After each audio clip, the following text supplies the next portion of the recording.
I am making vegan chocolate chip cookies because it is the season for cookies and I am hungry and I'm gonna do it. So first you start off with a 1/4 cup of plant-based butter. I like Miyoko's brand the most, but there is actually a shortage going on with their stuff lately. I'm not sure why, so I used Country Crock plant-based. And then you're going to use 75 grams of brown sugar, but I can't have brown sugar because there's molasses in brown sugar and there's yeast in molasses. So I substitute with coconut sugar. It's literally the same thing almost. It's a very great substitute for brown sugar if you can't have brown sugar or molasses for some reason. Because most of you know, I can't have yeast, egg, or dairy or I shit myself.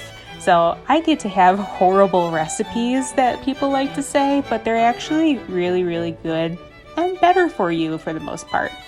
And then I'm going to take 30 grams of white sugar and mix that all in until it's kind of like a pebble consistency.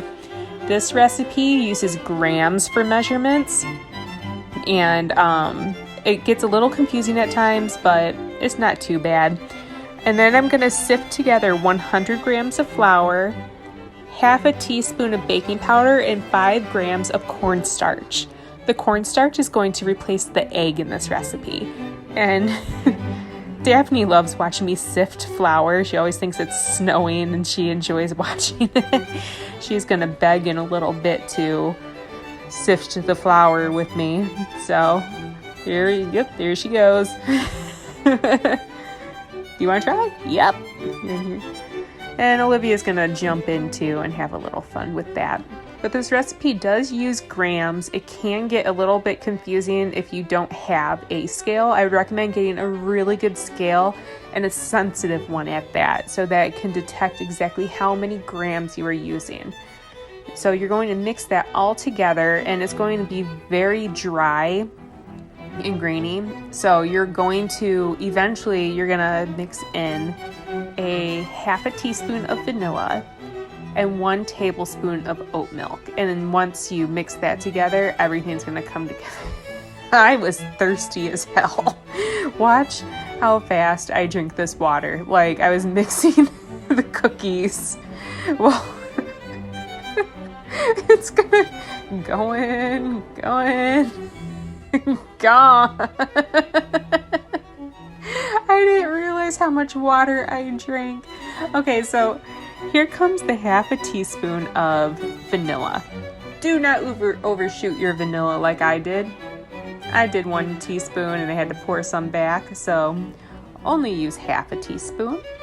And then you're going to come in with it says to use almond milk, but I really don't like almond milk. I prefer oat milk, so I just used a tablespoon of oat milk.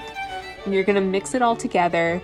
And the dough is going to become very firm. It's not going to be your usual sticky cookie dough or nice moist cookie dough. It's going to be a little off-putting and wondering if you made the recipe properly. But it's going to be okay because these cookies are going to turn out amazing. Stop eating the cookie dough, you fat ass. Okay, so this is me sifting some more flour, making sure I get it all out of the sifter, because when you're working with grams, you need every single bit out that you can. And here comes my husband being nosy, wondering what I'm making. And he's gonna mouth off and have a death wish in 3, 2, 1. Ooh. And in 3, 2, 1, second death wish. He was having such an attitude today, all because I asked him if he could please give me the cookie sheets because I forgot them. He asked if he had to clean and do my other jobs for me.